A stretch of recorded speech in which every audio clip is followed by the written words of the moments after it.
Now I'm delighted to welcome Jane Oneail. Jane is the owner and creator of Culturally Curious, an arts education firm that curates and delivers engaging art talks to audiences throughout New England. She's an independent scholar and holds a master's in art history from Boston University and a master's in art in education from Harvard University. Jane is a New Hampshire native and has worked at some of the state's most esteemed cultural institutions, including the League of New Hampshire Craftsmen, where she served as executive director, in the Currier Museum of Art, where she held the role of senior educator. Jane has also taught art history at the college level for more than a decade, most recently at Southern New Hampshire University. If you have any questions, type it in the chat and Jane will answer it at the end of the program. So thank you for coming tonight, Jane. Thank you so much, Marnie. Thank you everybody for joining us this evening. We're in for a treat. We're going to be looking at some of the greatest artists in Western art history and learning a little bit more about the personal dynamics between a few of them too. And there's, you know, a lot of back and forth, a lot of infighting, a lot of scandal and intrigue. So it's a lot of fun to go through. Once again, I'm just so pleased that you took time out of your day to join us for this. So we will be getting back to these images on the screen during the program, but before we get started, I just wanted to make sure everybody was familiar with the term frenemies. It seems sort of self-explanatory, but of course, it's this combination of the word friend and enemy. And we can all probably think of someone in our own lives who serves this purpose, but it's not just somebody that you like and dislike at the same time. It's oftentimes somebody that you admire and also antagonizes you, maybe pushes you, somebody maybe that you're competitive with. And the world loves a great competition, whether it's, you know, Coke and Pepsi or Elon Musk and Jeff Bezos. We love rivalries. And so tonight's program will be really fun, kind of pulling apart some very famous rivalries in the history of art. So let me give you a sense in terms of how we'll move through the material tonight. And we'll be spending about an hour together. I have broken this down into just three main categories. We've got three main rivalries. Our Italian Renaissance rivals, Michelangelo and Leonardo da Vinci. We've got our 19th century English adversaries. Sounds so fancy. We've got Turner and Constable there. And then the matchup of the modern masters with Picasso and Matisse. So for each of these rivalries, the way I organize the program is to provide a little bit of background, a little bit of an introduction to both of these artists, so you have some sense in terms of who they are. So I'm not just unfolding this rivalry without some context, because otherwise it's a little bit like, so what?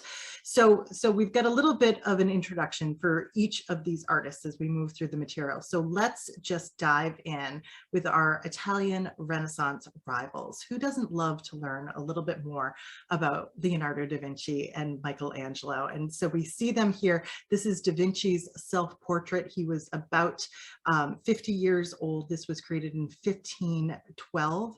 That's on the left. And then over on the right is a portrait of Michelangelo. He was probably about 69 years old when this was painted. A little bit later, this was painted by an artist named Da Volterra. And I think the most important thing I wanted to start off with as we're thinking about our Italian Renaissance rivals is that there's a bit of an age difference here.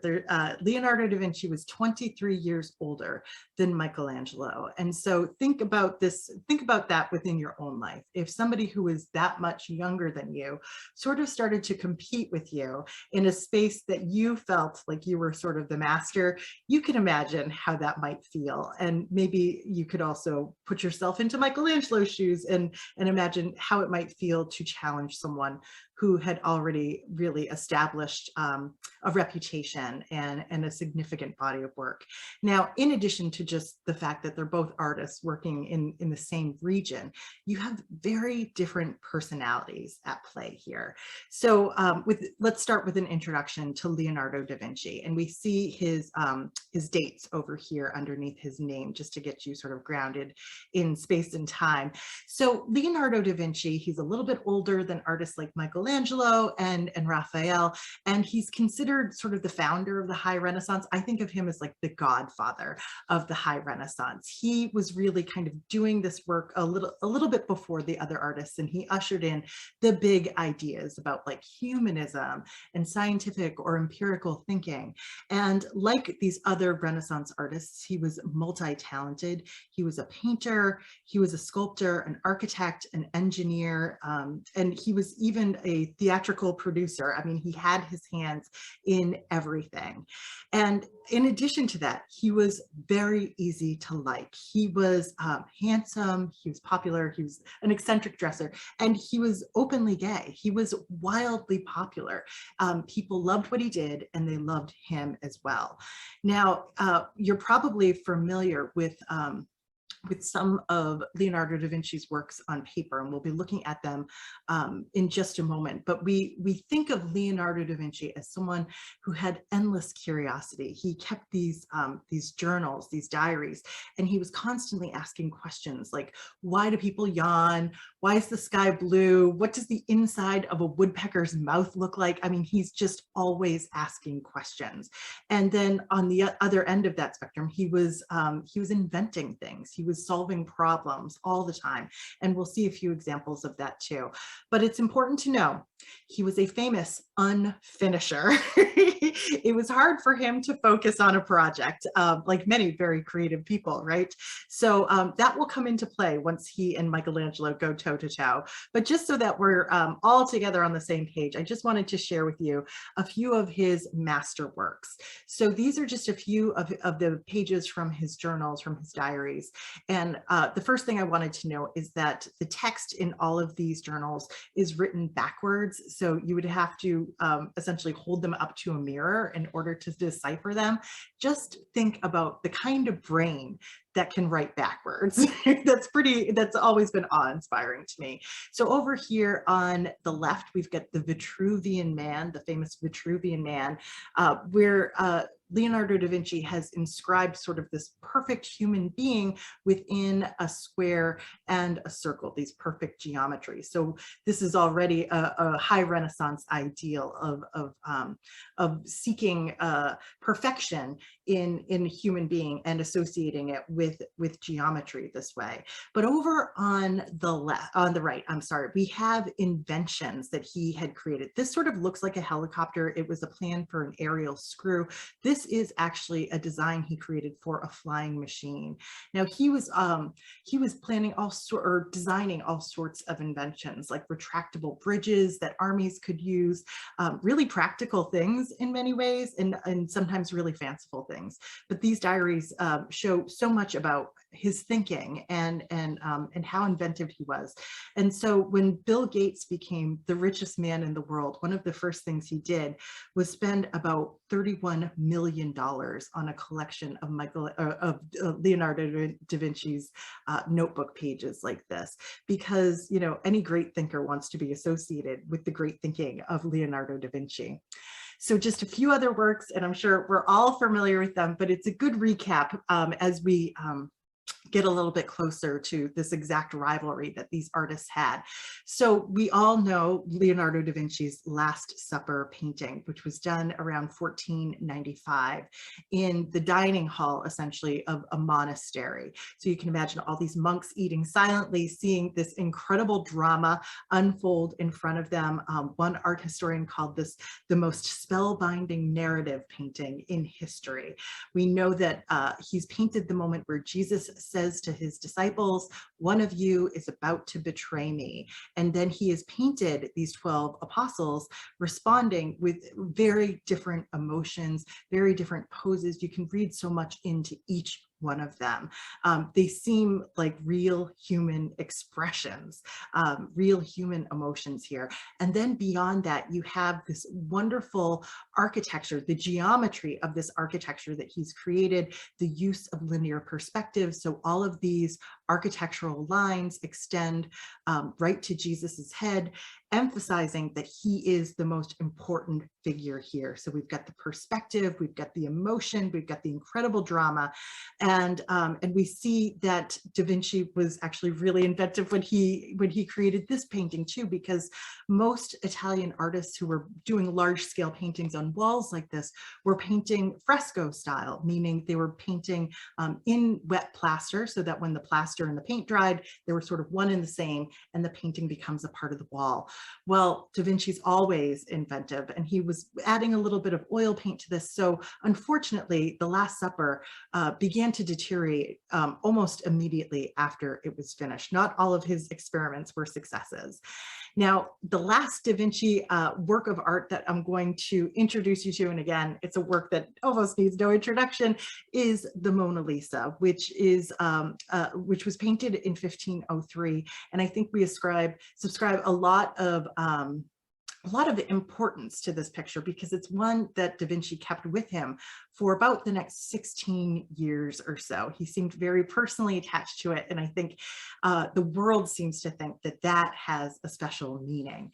So we always think there's so much to say about the most famous painting in the world, but I'll focus on the High Renaissance part of it, and that is that as an artist slash scientist, Leonardo da Vinci was really interested in anatomy. He had dissected cadavers. He knew exactly how the muscles around the mouth worked, and even how the eye worked. I mean, he had dissected eyeballs. So he knew just sort of the subtleties of the movement of the mouth. And so we have this fascination with Mona Lisa's smile. And you might be thinking, where does that come from? What does that mean? Well, I want you to just glance away for a moment and then glance back at the Mona Lisa. And for a split second, your eye perceives her smile to be much broader than it is. And he accomplished this with very subtle shading at the corners of her mouth. Believe it or not, neuroscientists spend a lot of time studying exactly how our eyes and our minds perceive the way she looks. And all of this was accomplished with the innovation of Da Vinci's shading here, but with this really nuanced understanding of the muscles of the face and of the eyes. So it's art and science all coming together here. So let's turn our attention away from Leonardo da Vinci for just a moment to his great rival, the young upstart Michelangelo. So Michelangelo is kind of your quintessential Renaissance man. And like Da Vinci, he was multi-talented, but he is celebrated because he was supreme in all three. He was a sculptor, a painter, and an architect. And he did all three of those things, I mean, nearly perfectly. I would say perfectly. So it's hard to compete with that for certain. But in addition to that, he was sort of the quintessential artist, or at least our modern notion of the quintessential artist, in that he was kind of brooding and moody, and he didn't really get along well with others. He was very emotional, and so he liked to sort of isolate. And that's so different from our gregarious Leonardo da Vinci. On top of that, who would want to be around him when we know that he didn't bathe that frequently, and his clothes had to actually be cut off of his body when he died, because he rarely changed his clothes, he slept in them. So he was so famous and so well regarded during his lifetime. He actually had the nickname Il Divino, the divine one. His hands were like magic. People were writing biographies about him while he was still alive.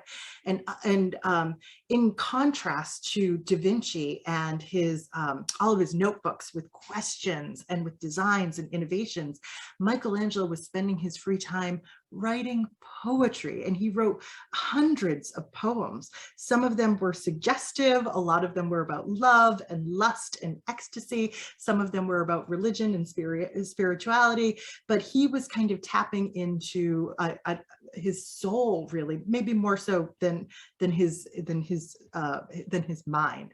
So let's just get reacquainted with the work of Michelangelo, because it is always awe-inspiring. So what we are looking at here is one of his most famous sculptures. It's one of his earliest sculptures. He created this before he was 25 years old. This is the Pietà, which dates to about 1499. If you've ever been to the Vatican in Rome, maybe you saw it in person. So what we're looking at here is one huge marble block that was carved down to show these two figures. And it's the figure of Mary and her son Jesus, who has just died on the cross. She is holding him in her lap as though he is, still her small child. And she has this incredible gesture here, sort of, a questioning gesture, but also kind of offering him up, recognizing that he's been sacrificed. So with this one giant marble block, Michelangelo creates all this contrast between these figures. We have one that's clothed and one that's nude, one that's sort of vertical and one that's horizontal, one that's female, one that's male, one that's dead, and one that's alive. So there's a lot going on just in this one sculpture, but his greatest accomplishment here was to convey the divinity of these two figures through their beauty. I mean, they are divinely beautiful here. They don't need halos. It's their physical form that really conveys to us, the viewer, just how important and impressive they really are. Imagine accomplishing this before you're 25 years old. Actually, Michelangelo was so proud of it, he snuck back into the church and signed this sash that goes across the Virgin's chest here. And apparently he felt really bad about doing that for many years later. So another masterwork by Michelangelo that came just a few years later was his sculpture of David, the biblical character, the young shepherd boy that goes out and fights Goliath, the giant. And so here, instead of showing a young shepherd, Michelangelo has carved a full-grown, fully idealized man, a superhero, an action figure, someone to idolize here. He is referencing the classical past with this sculpture, with it just being a full-size nude sculpture, but also with the pose here, with the way the figure is standing with one leg at rest and one leg at work, and you see sort of the counterbalance with one arm at work and one arm at rest. So there's so much to be said about this, but certainly it was considered a masterwork from the moment that it was created. Interestingly, Leonardo da Vinci had voted to have Michelangelo's statue of David hidden. Apparently he might have felt a little threatened. So we'll wrap up with Michelangelo's career with his next great work of art, and this is just one small segment of it, and that is, of course, his painting of the Sistine Chapel ceiling at the Vatican, which dates to about 1512. When he finished painting the ceiling of the Vatican, it was the largest fresco painting on Earth. And this all was accomplished by a man who did not consider himself to be a painter. He essentially transforms those beautiful sculptures, those especially the male nude, which he's always been interested in. He transforms them into these two-dimensional works, and he does that so beautifully, and he does storytelling so beautifully. So we see the continuation, this interest in these idealized forms, these idealized figures in the ceiling fresco of the Sistine Chapel. So now we have a sense of our artists, what they're capable of, what they know about each other. So what happens next? Where does this rivalry come from? And what does it look like? How do we visualize it?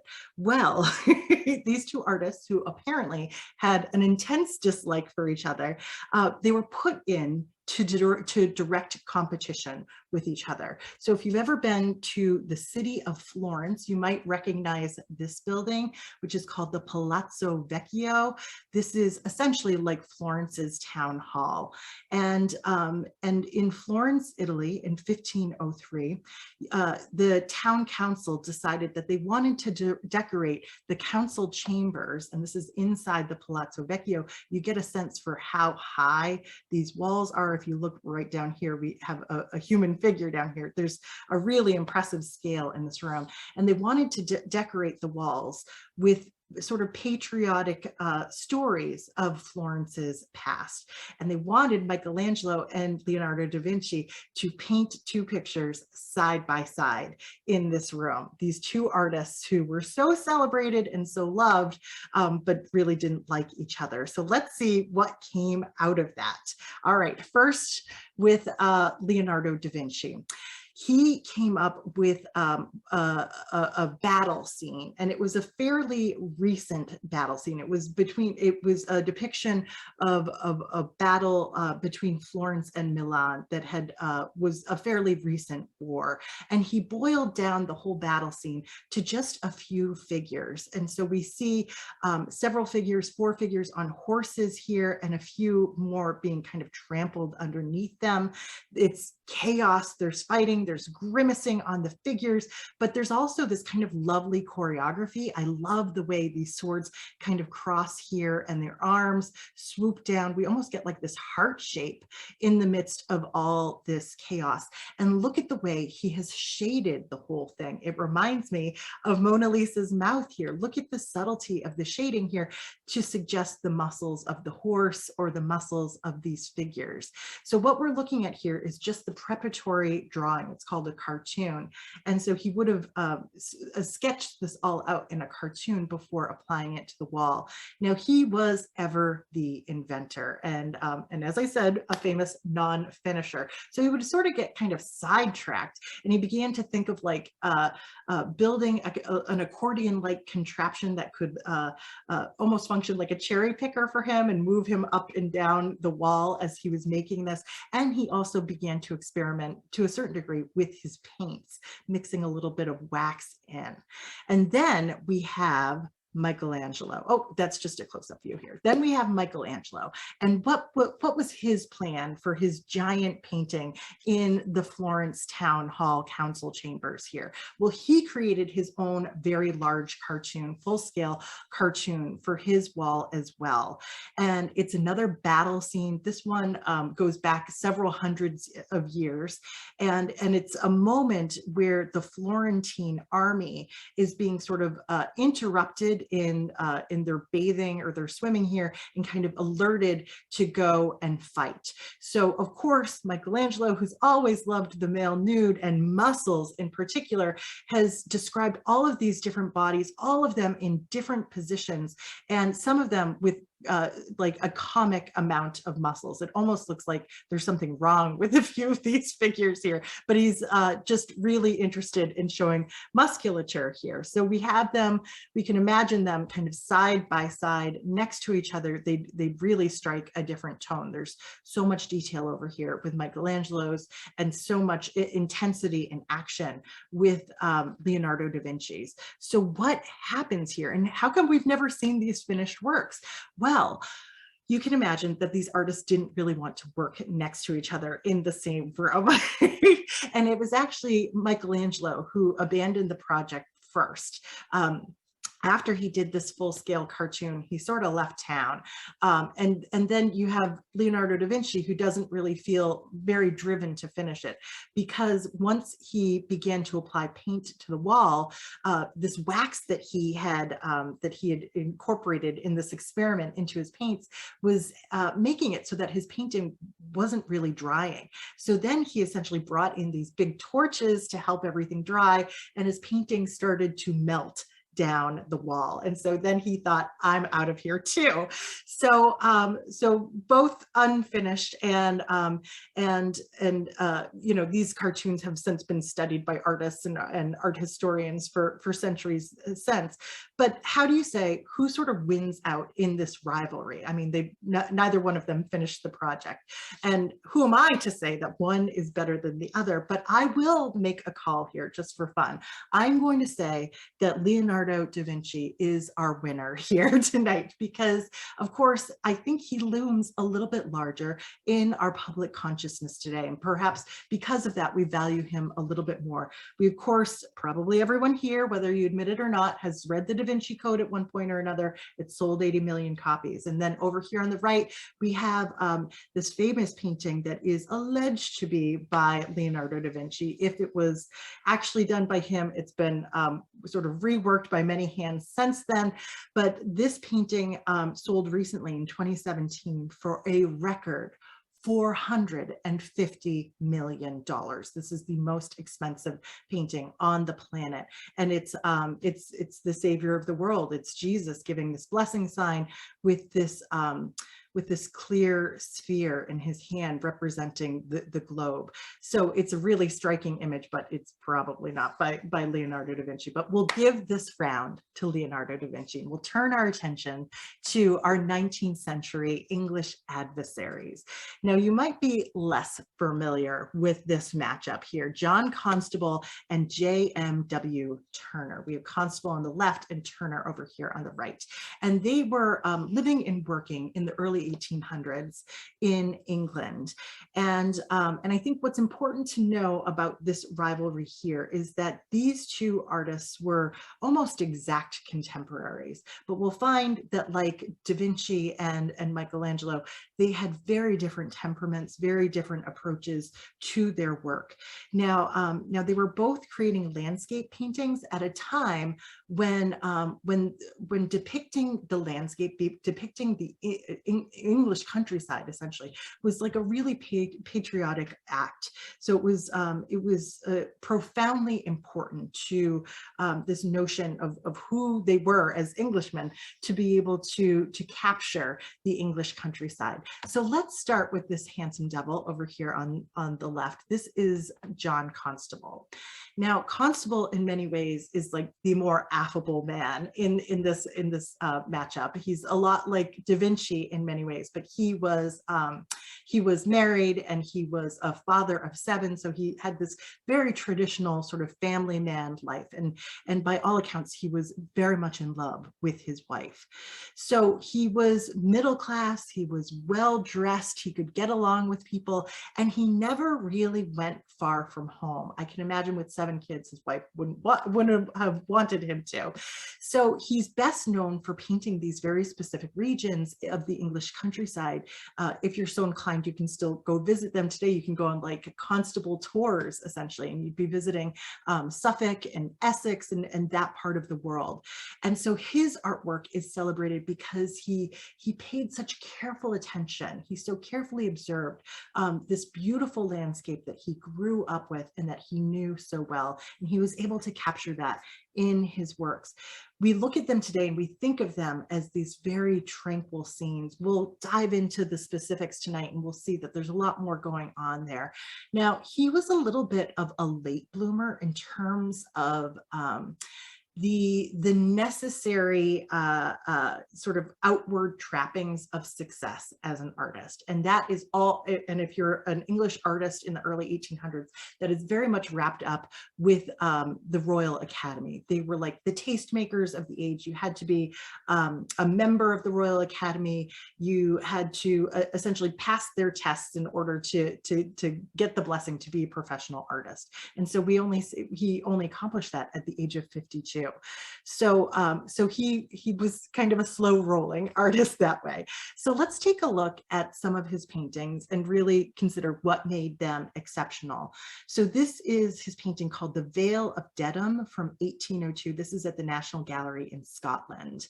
And And there's always a little bit more than meets the eye when it comes to these paintings, because at first glance, they just seem like very like beautiful depictions of the English countryside. But there's details in here that tell us a lot more about the world at this time. And in particular, Constable had painted this exact same scene, I think maybe a decade or so earlier. And so this is a fascinating picture because a lot has changed since then. There's actually more industry. We can see a little city in the background. We see a working farm over here with a bridge. We see a tree that looks like it's maybe fallen over, but now it's kind of got this resurgence of growth. We see animals that are kind of signifying that this is working land. And then we have this mysterious figure in the center foreground here with just a little dash of red. So our eyes go right to that figure. And this is actually a gypsy woman with her child. So Constable is telling us a lot about the people that have come onto this land, how this land is being used differently in this day and age. And so in some ways it's like it's capturing, it's like a genre scene capturing this important moment in time and who these people are and the animals that are using this land too. So let's turn our attention to this next image, which might be familiar to some of us because it's something that we might have seen down at the Frick collection in New York City. This is called The White Horse from 1819. And this is one of his first so-called 6-footers. He is painting on a grand scale. So this is about a 6-foot wide painting. And we see, of course, the white horse that has gotten onto this barge or this ferry, and it's being taken across the water here. We've got, you know, the lovely quaint little cottages, a few more animals, the serene waterway in the foreground, and then all of the trees and the grasses here. Now, believe it or not, this would have seemed strikingly modern to the contemporary eye, to his audiences, because artists at this time were still varnishing their paintings, which kind of made them look a little bit more brown. And they were doing that to make their paintings look like old masterworks, to give them a little bit of prestige. So this would have seemed really bright and vividly green and very modern just for that reason. So, so he's doing things a little bit differently, but it's perhaps his best known painting that's called The Hay Wain that was really kind of groundbreaking for him. This is a painting that's at the National Gallery of London. It dates to 1821, and there is so much happening here. Okay, so we have this, again, a quaint little cottage. This was, I believe, Constable's father's land, a cottage that would have belonged to him, but was sort of like rented out to somebody.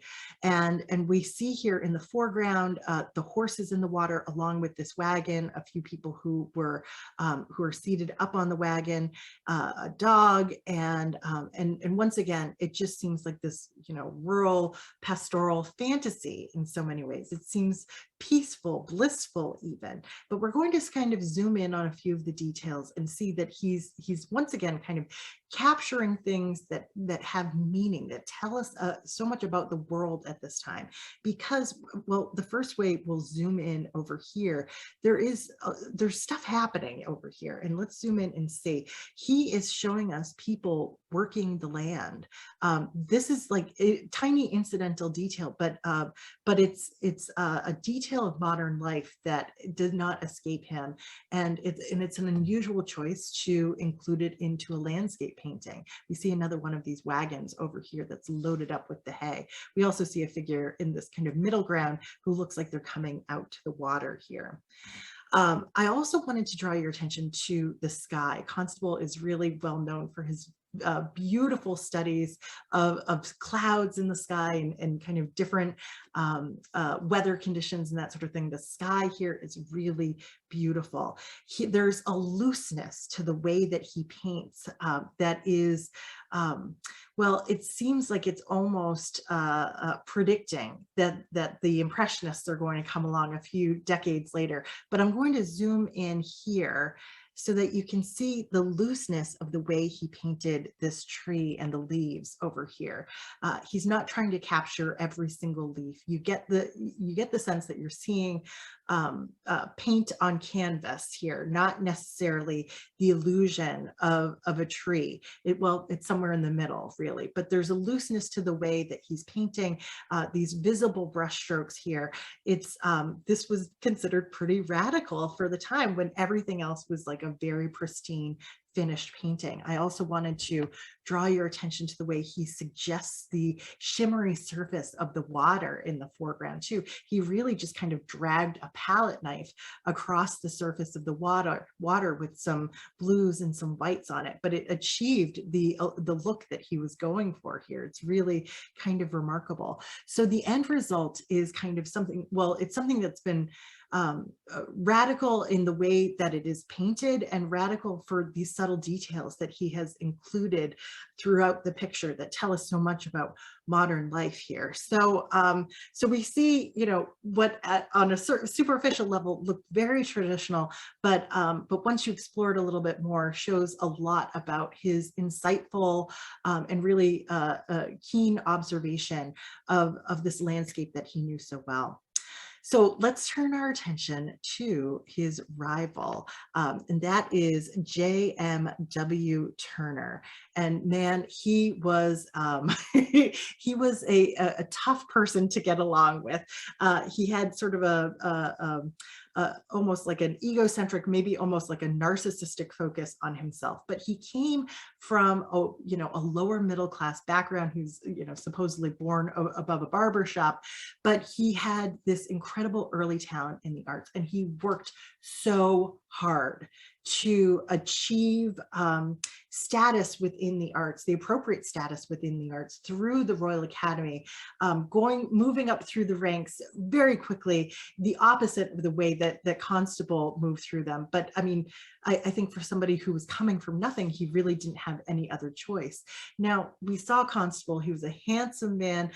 Turner, on the other hand, was apparently famously ugly, and though I think he might have fathered a child or two, he was a confirmed bachelor, and sort of like Michelangelo, he just didn't get along well with other people. He was kind of a sour personality in many ways, and so he couldn't be more different from Constable because he did extensive traveling. He saw incredible vistas that were unlike what you could see in England, and those informed the works that he created. So his paintings are much more about imagination and suggestive than Constable's pictures, which are so devoted and wedded to the particulars. All right, so let's see a few of these Turner pictures and get a sense of what he was all about. This is called Snowstorm: Hannibal and His Army Crossing the Alps from 1812. So right off the bat, we know that this is, this is a narrative painting. It's about a military campaign, a famous military campaign. But of course, it's the landscape and really the weather that takes center stage. So just like Constable, Turner is proving that that landscape painting can be so much more than just simply, a nice picture of mountains or lakes or something like that. And the weather here couldn't be more terrifying, right? So you can imagine moving an army with the elephants and everything through this passage in the Alps, and this unbelievable storm, this vortex is like folding over in on itself. It's about to blot out the sun. We've got these tiny figures in the foreground giving us the sense of scale, minute figures over here on the right, and you get the sense that this army could be just eradicated by the storm. And I always found it so interesting that he leaves this little sort of open space of blue sky over here too. So this is something really from fantasy, and something he imagined really, and imagining the absolute worst. And he couldn't be further away from Constable's work by creating something like this. So the next Turner painting that I wanted to share with you is one that you may have seen in person as well, because this is at the Museum of Fine Arts in Boston. And I just feel like we are so lucky to have this so close to us in New England. So this one is called The Slave Ship from 1840. And in addition to being a landscape painting or a seascape in this case, this was a social commentary that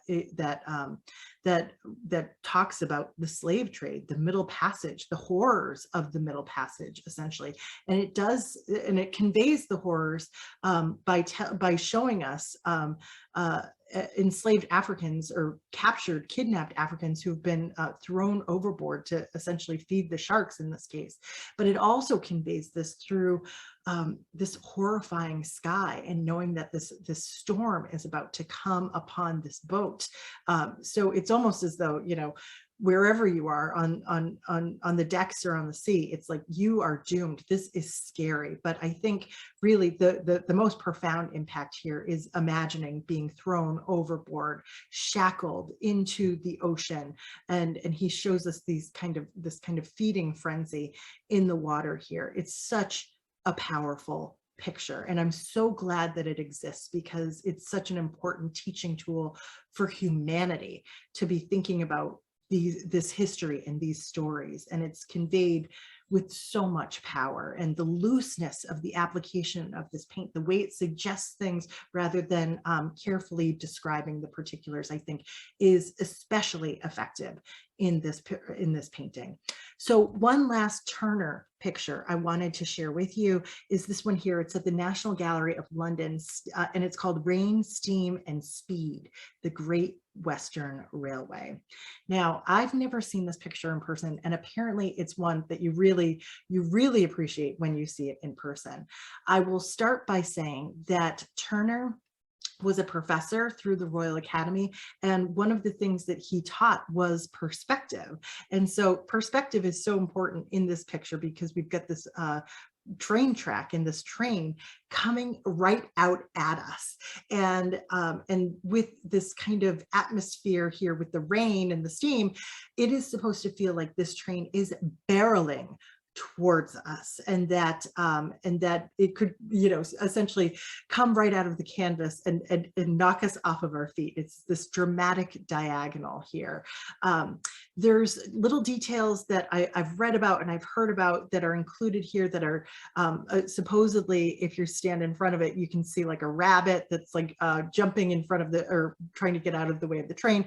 But so, which kind of sets you up for like man versus nature here. But I want to just draw attention to the fact that this is a passenger train here, and it's like an open carriage. So all of these people are exposed to the elements, the wind and the steam and the rain here.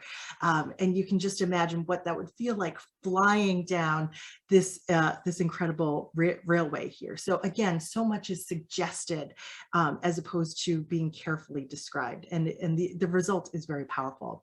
Now, sort of like Da Vinci and Michelangelo, we have a particular instance where these two artists were kind of put toe to toe, and it wasn't even so much that the world got to judge, it's like they knew who won. So let me lay out for you what happens here. Every year, the Royal Academy of Art in London had a special summer show at the Somerset House. Now, what we're looking at here is a little cartoon of what those summer shows look like. This particular cartoon does not show us the Turner or the Constable, but you can see that everything is hung very closely together. Space is at a premium. You think good lighting is probably at a premium as well. Now, I believe it was the year 1831. Constable was actually on the hanging committee that year, and he made it his business to move one of Turner's paintings out of like the primo spot and off probably in the shadows, and he put his own painting someplace really special. So the next year was the showdown. It was like Turner's opportunity to get revenge. And these were the two works that they submitted for this exhibition. This is Constable's over here on the left, and this is Turner's over here. They're both, you know, seascapes. Constable had actually been working on this painting for like 15 years. It's very highly detailed, very carefully rendered. And the artists all got the opportunity to go into the galleries after their works were hung, and they were called varnishing days, opportunities for them to go in and repaint things that had maybe got chipped or something like that during the transport of these works, and they could varnish them one more time if they wanted. And so they're all in there and they're working furiously, and these works were right next to each other.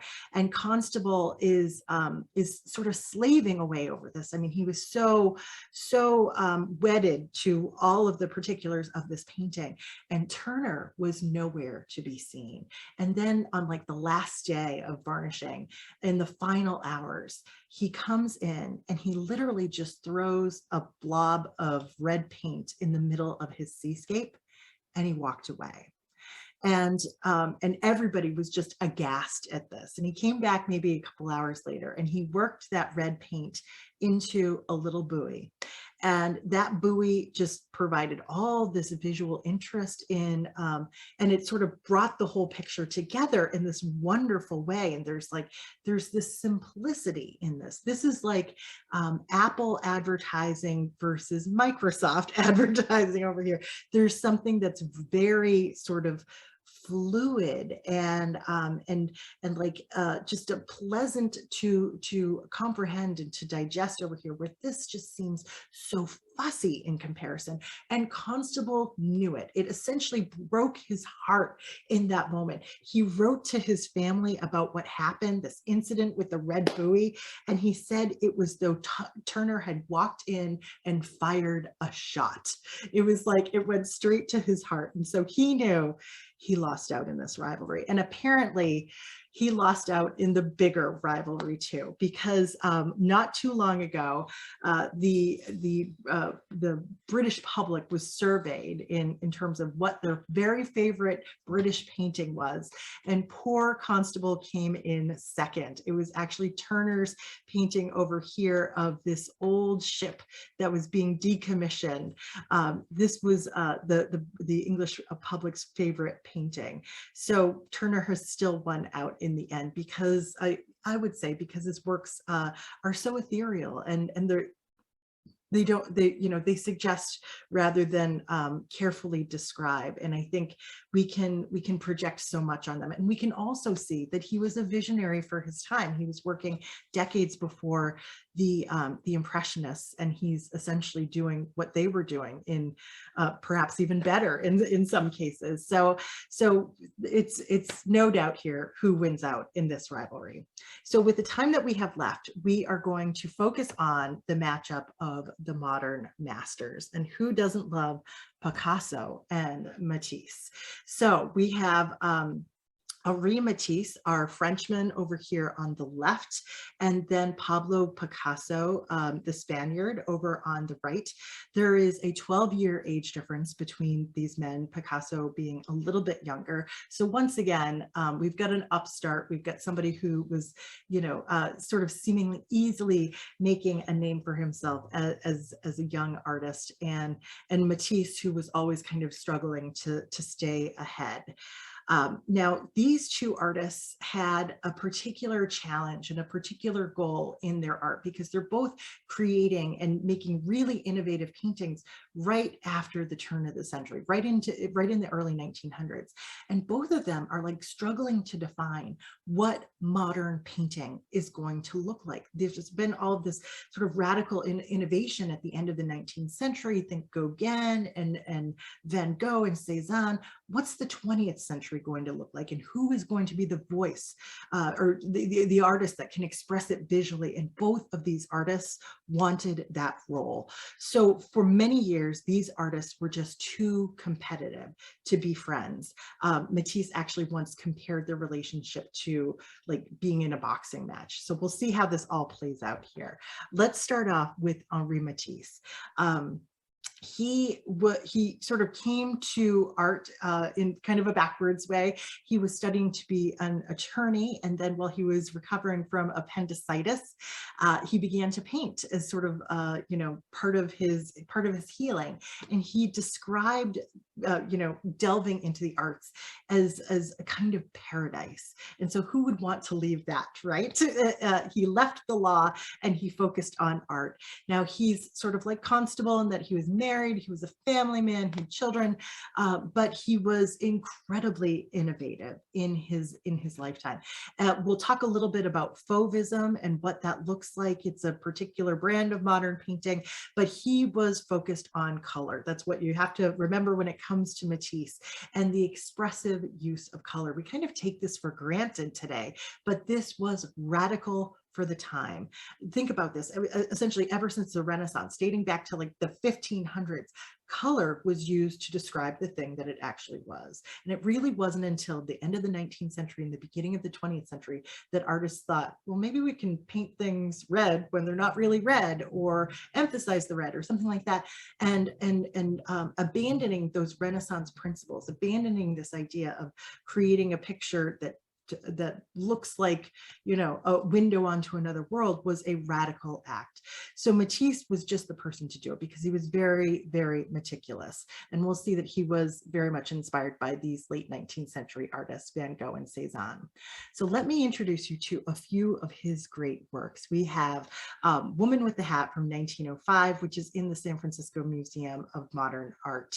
This is a depiction of his wife, Amelie, and it appears as though it was very hastily painted. Now, he was warned not to exhibit this work because people thought he would embarrass himself, and really kind of he did. This is wild colors here, right? I mean, she's got a green stripe down her nose and across her eyebrows here. She's holding a fan across her chest, and she's got this wild hat on her head. And even just the background colors, these peaches, the blues, it is just absolutely sort of unhinged from our view, from the way we see the world around us. So of course it gets a lot of attention, and it helps to define this movement of Fauvism. Matisse's work and a few other artists who were working in a similar vein, these paintings were hung in a gallery that also included very traditional sculptures. And so there was an art critic that described that gallery as being like Donatello among the wild beasts, the Donatello being the sculptures and the wild beasts being these very colorful pictures. And fauve translates to wild beasts. So they were called the Fauvists. One of these Fauvist artists said that they used color like sticks of dynamite and this really ruffled feathers. There was a very prominent American expatriate family that was buying modern art, the Stein family. We'll learn a little bit more about them in just a moment. They were interested in this picture, but they also called it the nastiest smear of paint they'd ever seen. And Matisse didn't come to these solutions easily. He frustrated himself, and he was frustrated in the process.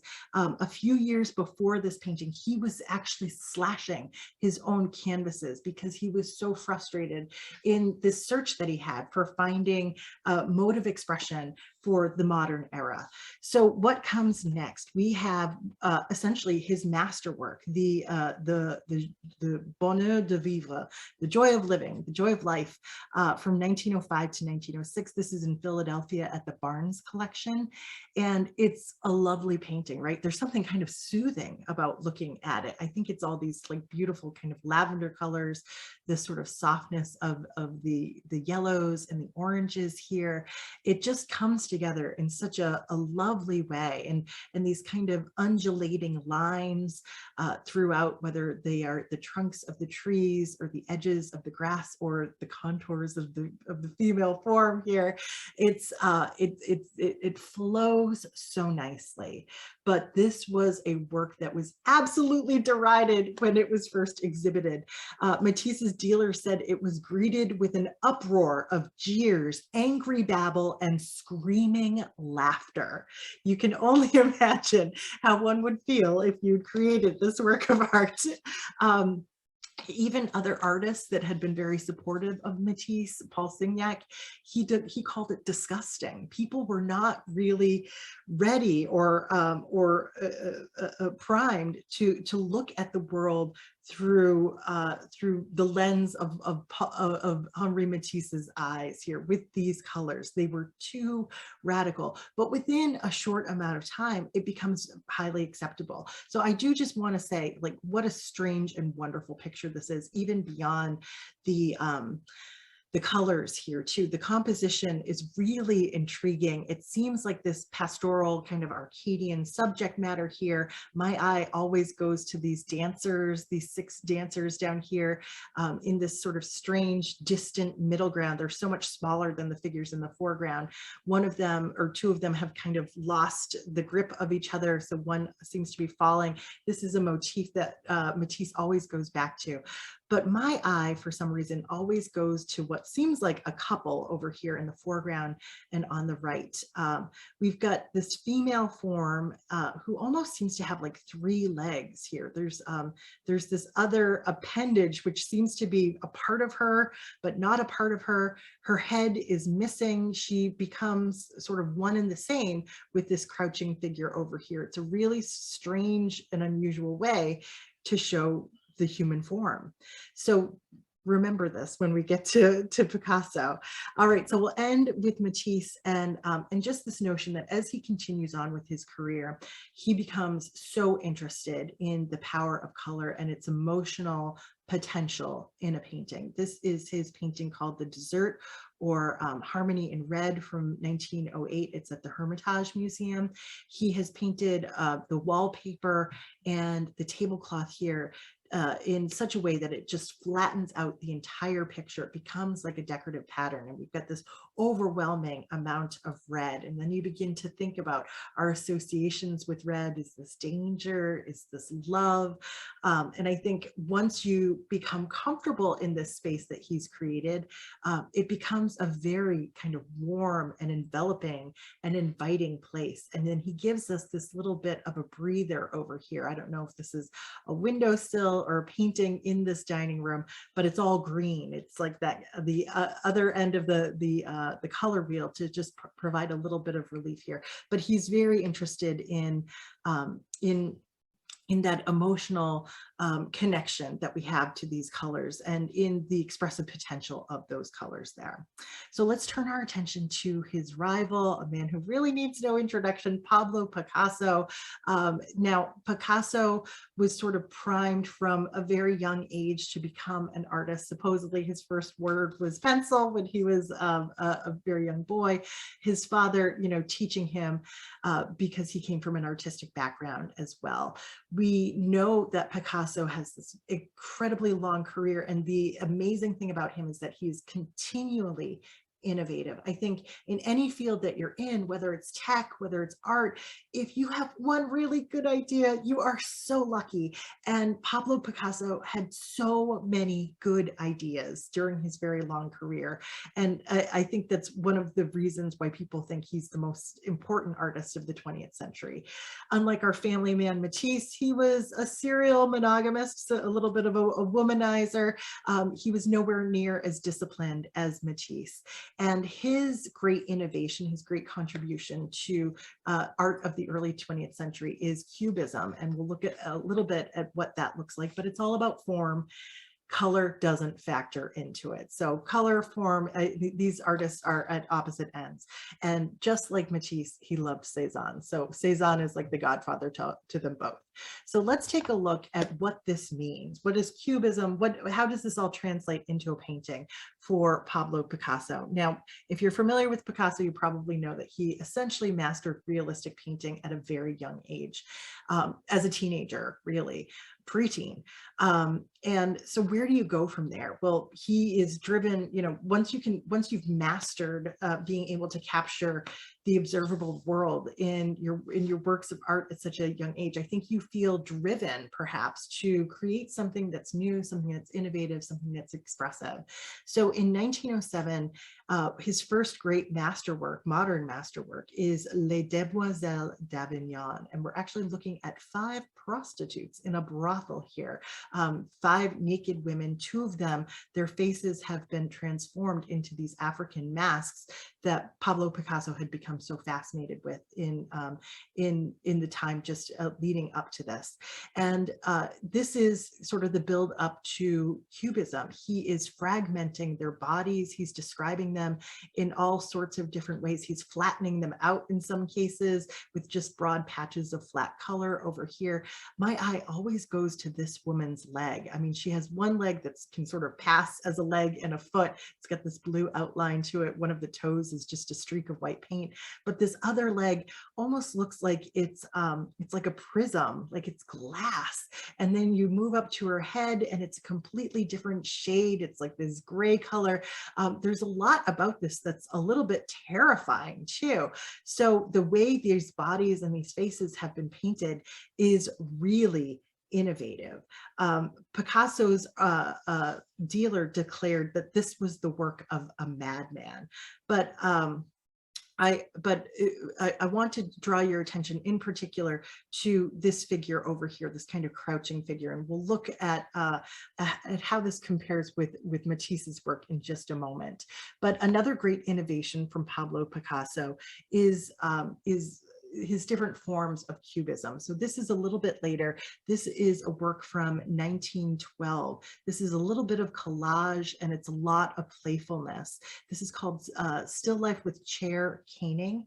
So what we're looking at here is printed chair caning, like what you would see on a seat. And he's integrated it into his painting like a collage. The painting itself is an oval and he has framed it with a rope, which is pretty unusual, right? So what we're looking at is a still life painting, essentially, of a breakfast table. And maybe that chair caning reminds you of, you know, sitting down at the breakfast table. We see a lemon over here and the edge of a knife. Perhaps there's even like a candlestick over here, but my eye always goes to the J-O-U.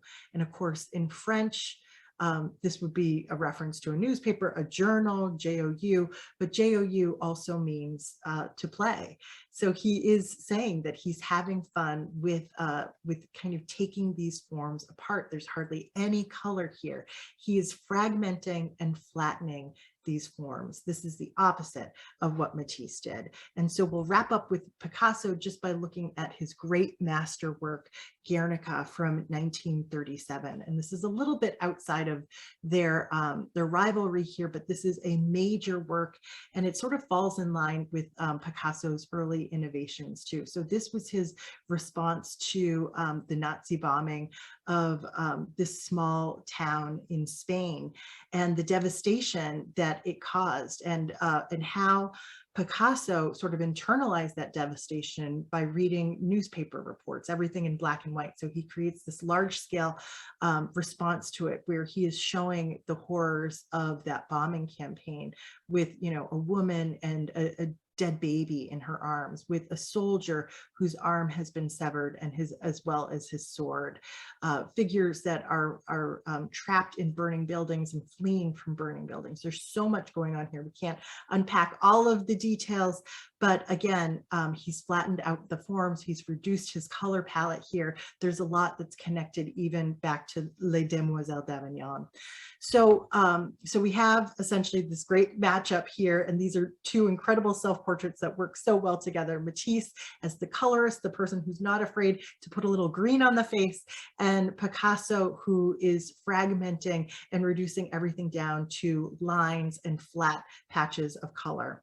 And going back to that matchup of their early masterpieces, when Matisse saw what he thought was sort of a borrowing of that figure grouping over here with the ambiguity of this form here, he was more than a little upset. Now, these two artists had to come together a lot because that American expatriate family, the Stein family that I mentioned before, they were like the great funders of early modernism in France. And these artists were struggling. Picasso was burning his own drawings in the years leading up to this just to stay warm. And so they were forced to go to these weekly salons and kind of rub elbows with each other and pretend to get along. But it's known, for example, that Picasso kind of insulted this painting by Matisse, sort of said, oh, is it a painting? Is it a design? Like, it's in between the two, it's neither one. And so they're kind of dissing each other's works in front of the people that are there to buy it and appreciate it. So all the time they're kind of playing this chess game with each other. And over the years, their work seems to speak to each other. Their work is sort of in dialogue. And so I'll wrap up very quickly. These are both paintings from 1937. You can see that both artists are interested in like the curvilinear forms of the female body. They've reduced their color palettes down here. They're doing very similar things. And they write about how they respect each other. Occasionally they even exchange paintings, but oftentimes they still really ruffle each other's feathers. So we'll wrap up with this particular rivalry with Matisse's death. Matisse predeceases Picasso, and I show an example of a typical Matisse painting over here on the left. He loved to paint these interior scenes with like a single female form, oftentimes sitting at a table with a door or a window open in the background and sort of a lovely vista out in the background there. And so when Matisse died, Picasso painted this kind of unusual picture for himself. And it's essentially an empty studio that is so much like Matisse's favorite composition. And so we see the easels, we see the paint, we see the window out the back, but it's empty. And Picasso sort of famously said, you know, during our lives, you really had to look at these pictures side by side because they were always in dialogue with each other. I always knew what he was doing. He always knew what I was doing. In the end, nobody looked at our pictures more carefully than each other. So this rivalry ended with some respect on either side. So I'm not going to give this rivalry to any one particular artist. We'll wrap up tonight just with some big ideas. We've seen examples of masterworks through the ages. Some of these works were violent and they were meant to elicit emotional and sometimes political sentiment.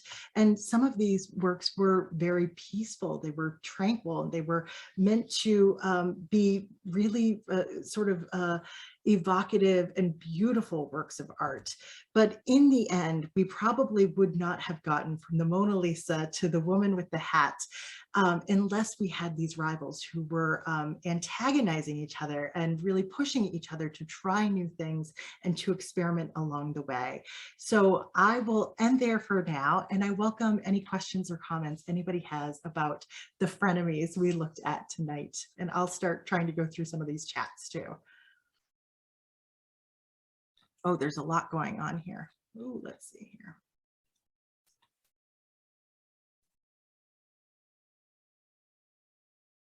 Maybe some sound issues at the beginning. I apologize.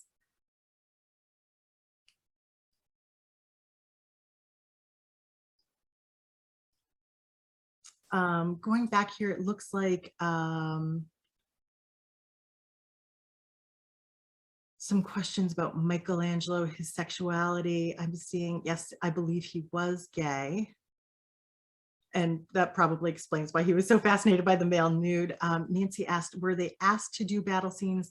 I'm not entirely sure if they were tasked with that or if that was what they chose, but they were certainly tasked with like patriotic pictures. And I think at that point, that translated to battle scenes, winning wars, right? All right. Was Constable ever considered an Impressionist? Joyce asked. That's a very good question.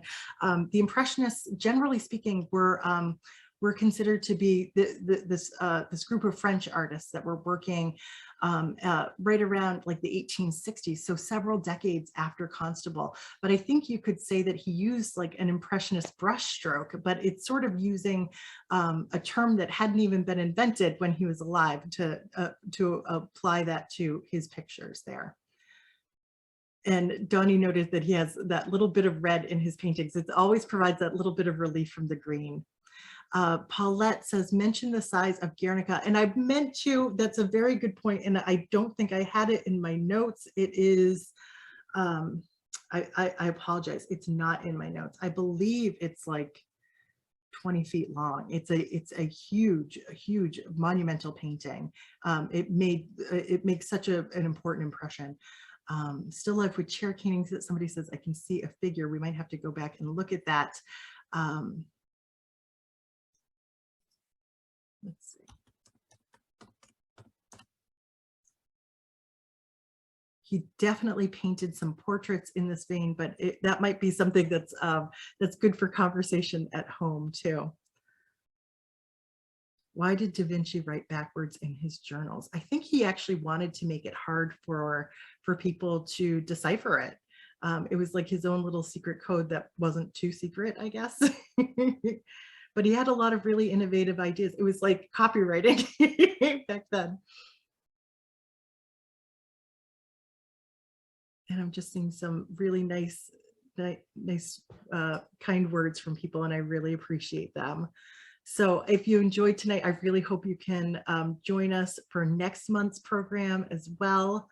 And you can always visit my website, which is IamCulturallyCurious.com. I have a lot of programs this month. I'm doing Edward Hopper on Sunday afternoon at 3, and you can find the registration link for that on IamCulturallyCurious.com. So many great comments here. Let's see.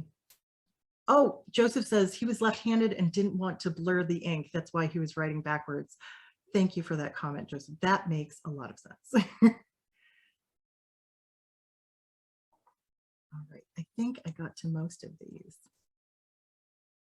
And Jane, can you describe Made for Each Other, which will be the next program on February 3rd? Sure. It seems like a really nice extension of what we did tonight, because it's about couples, artists, where, you know, the people in a relationship are both artists, and you sort of get the same dynamic. Sometimes they're pushing each other, sometimes they're competitive with each other. One of them always ends up being a little bit more successful than the other.